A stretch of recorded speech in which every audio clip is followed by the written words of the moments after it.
오늘 성경 말씀은 출애굽기 34장 27절입니다. 이 세상에는 사실과 진실이 있습니다.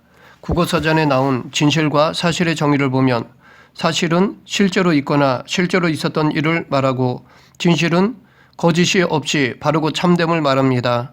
그래서 사실과 진실은 비슷한 것 같지만 깊이 들어가면 다를 수 있습니다. 그러다 보니 혹자는 사실을 눈에 보이는 겉표면이라고 말하고 진실을 표면 안에 담겨 있는 내용이라고 말하기도 합니다. 다시 말해 사실은 눈에 보이는 현상을, 진실은 그 현상의 본질을 말한다고 하겠습니다. 그런데 우리는 살면서 사실을 접하면서 실수하는 경우가 종종 있습니다. 분명히 사실임에도 불구하고 그 진실을 몰라서 실수를 하는 일이 발생되곤 합니다.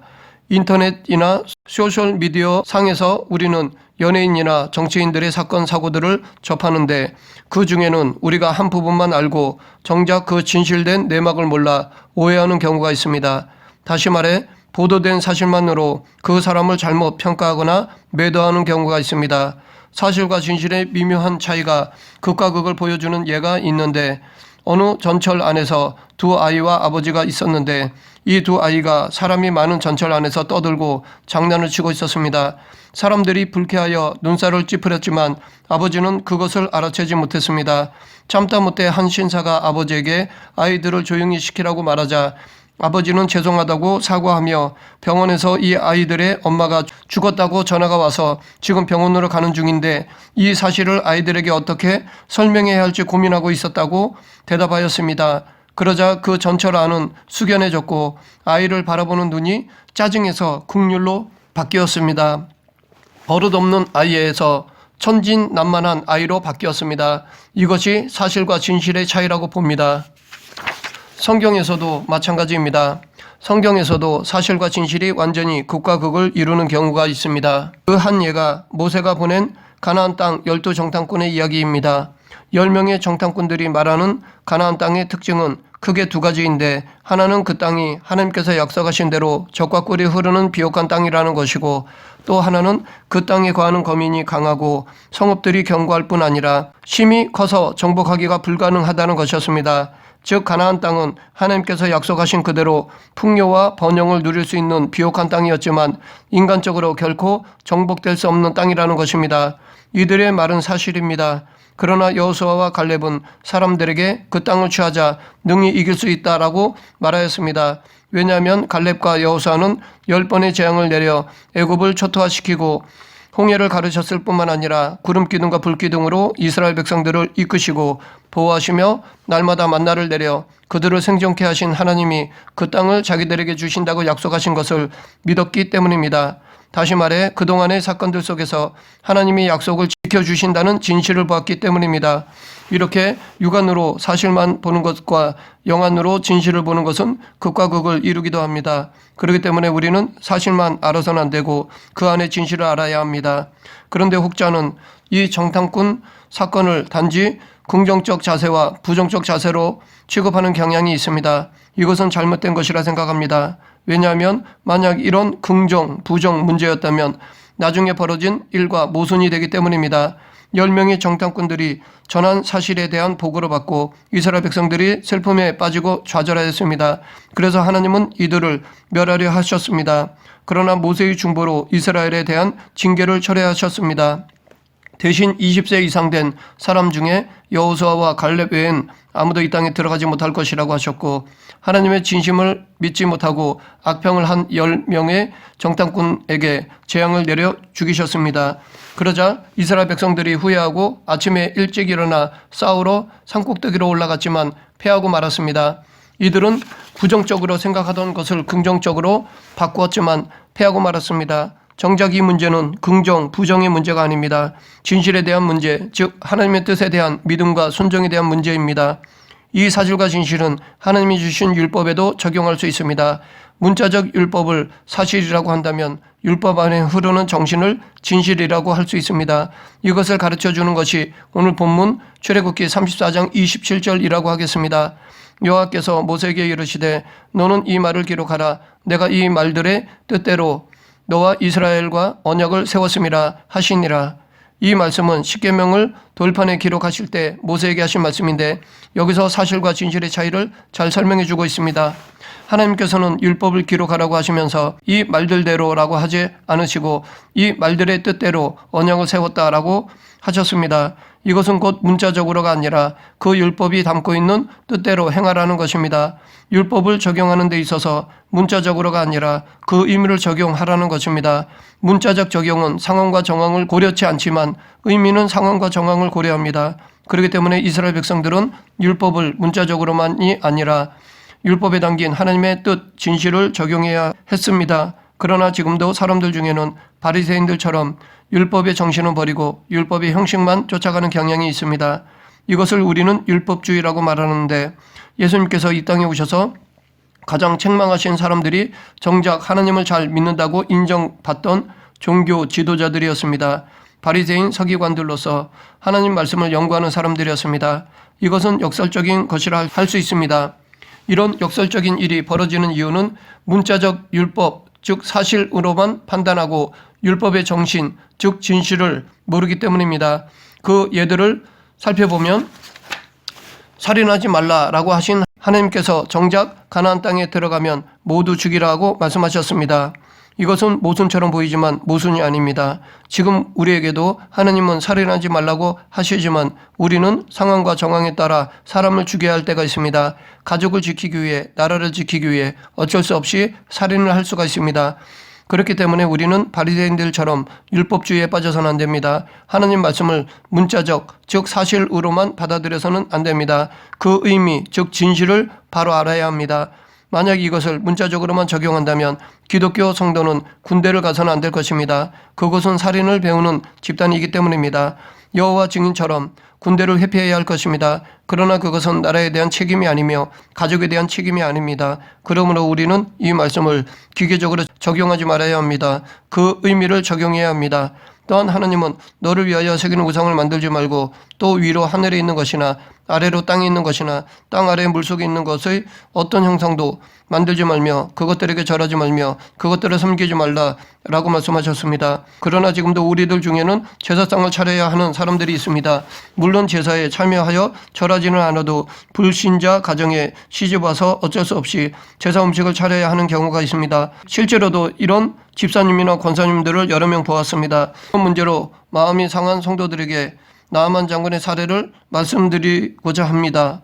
나아만 장군이 엘리사를 찾아와 나병이 나은 뒤에 고향으로 돌아갈 때 하나님께 제사를 드리기 위해 제단을 만들고자 흙을 퍼갔습니다. 그러면서 오직 한 가지 일이 있사오니 여호와께서 당신의 종을 용서하시기를 원하나이다. 곧 내 주인께서 림몬의 신당에 들어가 거기서 경배하며 그가 내 손을 의지하심에 내가 림몬의 신당에서 몸을 굽히오니 내가 림몬의 신당에서 몸을 굽힐 때에 여호와께서 이 일에 대하여 당신의 종을 용서하시기를 원하나이다 라고 부탁하였습니다.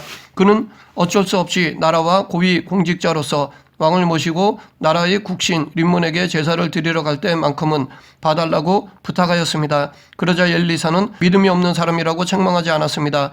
평안히 가라 라고 하였습니다.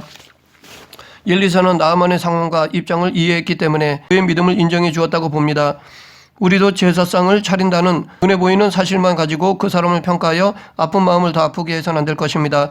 그가 그럴 수밖에 없는 입장을 이해하고 그의 진실을 알아주고 그를 위해 기도해야 합니다. 실례로 남편의 핍박으로 구역 예배 작정 헌금을 하지 못하는 집사님에게 목사를 비롯한 교회 성도들이 책망하였습니다. 특히 제사 문제로 힘든 상황에서 교회에서 따가운 눈총을 주니까 집사님은 집에서나 교회에서나 핍박을 받자 이 문제를 해결하기 위해 천주교로 갔습니다. 나중에 자녀들이 제사 드리지 말고 교회에 나가자고 하자 자녀들을 이끌고 교회에 갔는데 교회에서는 이 집사님을 죄인 취급하며 왕따를 시키더라는 것입니다. 이뿐 아니라 기독교인은 이혼에 대해 상당히 보수적입니다. 그렇게 말하는 이유로 마가복음 10장 9절에 그러므로 하나님이 짝져 주신 것을 사람이 나누지 못할지니라 라는 말씀을 드는데 이것은 모든 결혼을 하나님이 정해주셨다는 고정관념에서 나온 것입니다. 많은 결혼 중에는 분명히 하나님이 반대하셨는데 인간이 억지로 했기 때문에 하나님이 나누신 것도 있을 것이라 봅니다. 실제로 성경에 보면 느헤미야는 이방인과 결혼한 백성들을 이혼을 시키면서 하나님께 복달라고 기도하였습니다. 알고 보면 성경에서도 이혼이 가능한 경우를 말하고 있습니다. 하나는 배우자가 부정한 죄를 범한 경우입니다. 신명기 24장 1절부터 4절은 이런 경우 집에서 그 배우자를 내보낼 것을 허락하였습니다. 다음으로는 신앙을 유지하기 위한 이혼인데 바울은 고린도전서 7장 15절에서 혹 믿지 아니하는 자가 갈리거든 갈리게 하라. 형제나 자매나 이런 일에 구애될 것이 없느니라 라고 말하였습니다. 물론 이혼은 될 수 있는 대로 하지 말아야 합니다. 하지만 지금도 우리 주변에는 살고자 이혼하는 사람들이 많이 있습니다. 가정폭력에서 벗어나고자 혹은 보증을 잘못 써서 가족이라도 살리고자 합의 이혼하는 사람들도 있습니다. 그러하기에 우리는 눈에 보이는 사실만으로 그 사람을 평가해서는 안 됩니다. 진실을 알아야 합니다. 이혼할 수밖에 없는 그들의 아픔을 이해하고 함께 아파하고 기도해야지 바리새인들처럼 율법주의에 빠져 무조건 비난해서는 안 됩니다. 또한 하나님은 우리에게 도둑질하지 말라라고 하셨는데 이것도 문자적으로만 적용하여 사실만 보아서는 안 됩니다. 우리가 레미제라블로 알고 있는 장발장은 배가 고파 울고 있는 조카를 위해 빵을 훔쳤습니다. 그 죄값으로 감옥에 가야 했고 감옥에서 나온 뒤에도 과거 도둑질했다는 이유로 사람들이 무시와 비난을 받아야 했습니다. 그런데 이들의 비난은 사실입니다. 장발장은 빵을 훔친 도둑입니다. 그러나 진실을 보면 그의 도둑질은 배고파서 울고 있는 조카를 위한 사랑의 행위였습니다. 배고파 죽어가는 한 영혼을 살리고자 한 사랑의 행위였습니다. 물론 그렇다고 제가 악을 정당화하려는 것은 아닙니다. 이유야 어떻든 도둑질은 악이기 때문입니다. 하지만 저는 개인적으로 그런 상황에서 아무런 조치를 하지 않는 것이 더 나쁘다고 생각합니다. 차라리 도둑질을 해서라도 조카를 살리려 했던 장발장이 더 하나님 보시기에 선하지 않았을까 생각해 봅니다. 우리도 살다 보면 선을 위해 악을 선택해야 하는 경우가 있습니다. 우리는 이것을 상황윤리라고 하는데 이런 상황이 세상에는 많이 있기에 누구를 판단하기에 앞서 그 진실을 살펴보아야 할 것입니다. 이와 비슷한 성경적 사례가 요한복음 8장에 나오는 음행 중에 잡혀온 여인의 사건이 아닌가 생각해 봅니다. 물론 이 사건은 서기관과 바리새인들이 예수님을 시험하기 위한 것이었지만 실제로 이 여인은 분명 가늠한 여인이었습니다. 죄인이었습니다. 이들의 말은 사실이었기 때문에 모세 율법에 따라 이 여자를 돌로 쳐 죽여야 했습니다. 그런데 예수님은 너희 중에 죄 없는 자가 먼저 돌로 치라 라고 하셨습니다. 어떻게 보면 이 말씀은 하나님 말씀을 거스르는 것이라 할 수 있습니다. 분명 하나님은 레위기 20장 10절에서 누구든지 남의 아내와 간음하는 자 곧 그의 이웃의 아내와 간음하는 자는 그 간부와 음부를 반드시 죽일지니라 라고 말씀하셨습니다. 그런데 예수님은 그 말씀에 순종하지 않으시는 것입니다. 예수님의 이 말씀은 그동안 간음죄로 죽음을 당한 사람들에게 불평거리가 될 수 있습니다. 간음죄를 지은 사람들이 하나님 심판대 앞에서 누구는 용서받고 누구는 용서받지 못합니까? 나만 억울합니다. 라고 불만할 수 있는 빌미를 줄 수가 있습니다. 다른 죄에 대해서도 마찬가지입니다. 만약 모든 죄에 대해 죄 없는 자가 돌로 치라는 말을 적용한다면 사형당할 사람은 아무도 없을 것입니다. 이 세상 사람들 중에 털어서 먼지 안 날 사람은 없기 때문입니다. 그래서 혹자는 이 사건을 여인만 잡아왔기 때문에 율법의 사용 조건에 맞지 않으니까 예수님께서 이렇게 말씀하신 것이라고 말하기도 합니다. 그렇다면 이 여인에게는 죄가 성립되지 않기 때문에 예수님께서는 이 여인에게 다시는 죄를 범하지 말라라고 말씀하실 필요가 없습니다. 무엇보다도 바리새인들이 잡아올 필요도 없습니다. 저는 개인적으로 이 사건을 사실과 진실로 나눠보고자 합니다. 즉 당시 여인은 아이나 병든 자, 죄인과 같이 사회에서 소외된 사람들이었습니다. 그래서 무시당하고 경제적 활동도 못하여 남자 어른이 없으면 살아가지 못하는 존재였습니다. 아마 이 여인은 남편이 없는 과부였을 것이라 생각합니다. 만약 남편이 있었다면 비록 이 자리에서는 돌에 맞아 죽지 않아도 집에 가면 남편에게 맞아 죽기 때문에 여인은 차라리 이 자리에서 죽여달라고 애원하였을 것입니다. 나중에 집으로 돌아가는 것을 보면 이 여인은 과부임에 틀림이 없습니다. 과부이기에 경제적 활동을 못하다 보니 집에 아이들이 굶고 있거나 본인이 살기 위해 목숨을 걸고 매춘행위를 한 것이라고 생각합니다. 사실만 보면 간음죄를 범한 죄인이지만 진실을 보면 살기 위한 몸부림이 아닌가 생각해 봅니다. 그래서 예수님께서 서기관과 바리새인들에게 대답을 하기 전에 몸을 굽혀 손가락으로 땅에 쓴 글이 아마도 내 이웃을 사랑하라 라는 말씀이었을 것입니다. 만약 이 종교 지도자들이 하나님 말씀대로 평소에 이 여인을 도왔다면 이렇게 매춘행위를 하면서까지 목숨을 부지하지는 않았을 것입니다. 그렇기 때문에 예수님은 이웃을 사랑하라는 말씀에 순종하지 않은 서기관과 바리새인들에게 죄 없는 자가 먼저 돌로 치라라고 말씀하셨던 것이고, 이들이 그 쓰신 글과 말씀의 의미를 깨달아 양심의 가책을 받은 것이라 생각합니다. 실제로 간음은 은밀한 중에 일어나기에 작정하고 잡아야 잡을 수 있는 범죄입니다. 그렇기 때문에 이들은 오래전부터 이 여인의 형편을 알고 있었을 것이고 이 여인의 어려움도 알고 있었을 것입니다. 하지만 그들은 이 여인의 어려움을 도와주기는커녕 이 여인의 약점을 이용하여 예수님을 시험하고자 하였던 것이었습니다. 만약 이들이 하나님 말씀에 순종하여 여인을 도와주었다면 이 여인은 이런 행위를 하지 않았을 것입니다. 이 사건은 사실만 앞세운 서기관과 바리새인들의 잘못을 책망하며 진정 하나님이 원하시는 이웃을 사랑하라는 진실까지 깨닫게 하고자 하신 사건이라고 봅니다. 이런 사례가 성경에 또 나오는데 욥의 친구들이 그랬습니다. 자녀들이 다 죽고 재산이 사라지고 부인마저 떠나버린 욥의 사실만 보고 그들은 위로는커녕 하나님의 말씀으로 그를 책망하고 정죄하였습니다. 눈에 보이는 현상만으로 판단하고 정죄하였습니다. 그러나 정작 하나님은 욥의 손을 들어주셨습니다. 고통 속에서 하나님의 진실을 알려고 했던 욥의 손을 들어주셨습니다. 우리도 우리 주변에서 일어나는 일들의 현상만 보고 판단하거나 정죄하는 경우가 많이 있습니다. 우리는 어떤 일이 발생하면 현상, 사실만 보지 말고 그 안의 본질, 진실이 무엇인지를 알려고 해야 할 것입니다. 그러나 반대로 안 좋은 사실에서도 그 진실을 알고 오히려 하나님께 감사한 사례가 있습니다. 사도 바울은 자신의 몸에 있는 병을 고쳐달라고 하나님께 간절히 기도했지만 고쳐주시지 않으셨습니다. 이 사실만 보면 바울이 믿음이 없다든가 기도를 열심히 하지 않은 것처럼 보이지만 그는 하나님께서 자신의 병을 고쳐주시지 않는 진실을 알고 오히려 자신의 병을 자랑하였습니다. 그 진실은 내 은혜가 내게 족하도다. 이는 내 능력이 약한 데서 온전해짐이라 였습니다. 사실만 보면 우리도 자기의 약점이 복음을 전하는 데 걸림돌이 될 수 있습니다. 하지만 진실을 보면 그것이 오히려 하나님의 역사가 임하는 통로가 될 수 있습니다. 그리고 이 율법을 적용하는 데에는 시대성도 무시하지 못합니다. 즉 복음은 그 시대적 배경에서 하나님의 뜻이 적용되어야 한다는 것입니다.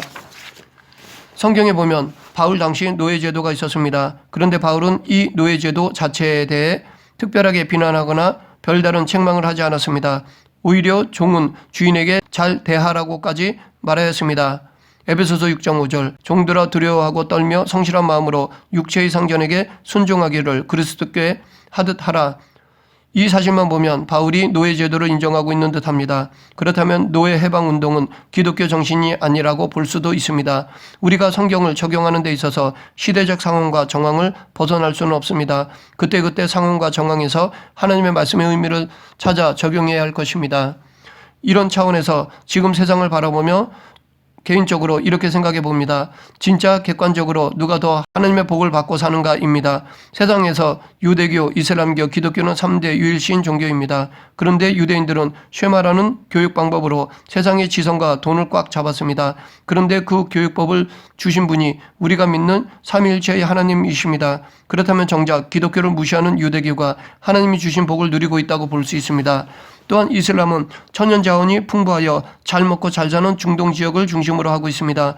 그런데 그 서기를 주신 분이 우리가 믿는 삼위일체 하나님이십니다. 그렇다면 정작 기독교를 탄압하고 핍박하는 이슬람이 하나님이 주신 복을 누리고 있다고 볼 수 있습니다. 이것은 죽서 개중꼴이라고 생각이 들기도 합니다. 그에 반하여 기독교는 죽어라 이래야 겨우 먹고 살 정도의 환경만을 주셨다고 봅니다. 특별한 정신이나 특별한 환경을 주시지 않으셨습니다. 단지 복음만 주셨습니다. 이 사실만 보면 하나님께 불만이 많습니다. 그런데 그 진실을 생각해 보면 하나님은 우리와 부부관계가 되길 바라시기 때문이 아닌가 생각해 봅니다. 하나님은 당신과 우리와의 관계를 성경에서 다양하게 묘사하셨습니다. 그 중에는 아버지와 아들, 왕과 백성, 목자와 양, 신랑과 신부, 주인과 종 등이 있습니다. 하나님과 우리, 예수님과 우리의 관계를 표현하는 이 모든 비유는 모두 우리에게 반드시 하나님, 예수님이 필요한 존재임을 말씀하시고 있습니다. 그런데 이 비유에서 가장 최고의 극치는 부부입니다. 물론 다른 관계도 그 나름대로 의미가 있고 중요하다고 생각합니다.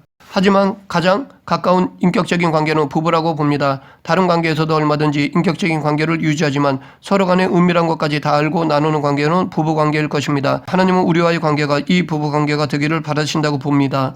마치 신랑이 신부를 책임지듯이 하나님은 우리를 책임지기를 원하시고 신부가 신랑을 전적으로 신뢰하듯이 우리가 당신을 신뢰하기를 바라십니다. 이런 진심이 있기 때문에 세상적인 정신이나 자연환경이 아니라 당신의 모든 것을 우리에게 주신 것이라 생각합니다. 하나님의 이런 진심을 알고 나니까 전보다는 세상적인 것에 얽매이지 않을 수 있게 되었습니다. 이뿐 아니라 우리는 우리에게 일어나는 일들의 사실만 아니라 그 안에 하나님의 진심을 알면 얼마든지 행복할 수 있습니다. 말씀을 정리하겠습니다. 세상에는 사실과 진실이 있습니다. 그런데 우리가 사실만 알면 실수할 수가 있습니다. 그렇기 때문에 우리는 사실뿐 아니라 진실도 알아야 합니다. 신앙생활에서도 마찬가지입니다. 율법의 문자적 사실만 알면 율법주의에 빠질 수 있습니다.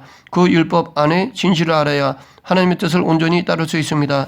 우리는 우리 앞에 일어나는 사건들 속에서 눈에 보이는 현상, 사실만 아니라 사건의 본질, 진실을 알고자 수고하고 노력해야 할 것입니다. 또한 하나님 말씀을 문자적으로만 아니라 그 의미를 알고자 수고하고 노력해야 합니다. 우리 모두 우리 주변에 일어나는 사건의 진실과 하나님의 말씀의 본질을 깨달아 성숙한 성도로 살아가길 간절히 축원합니다. 기도하겠습니다. 공의로우신 하나님 아버지, 우리가 어떤 일을 대할 때 현상적인 부분만으로 판단하지 않게 하시고 본질을 바로 보기를 힘쓰게 하여 주시옵소서. 모든 판단은 하나님께 맡기고 오직 맡은 일에 충성하는 그리스도인이 되게 하여 주시옵소서. 예수님 이름으로 기도드립니다. 아멘.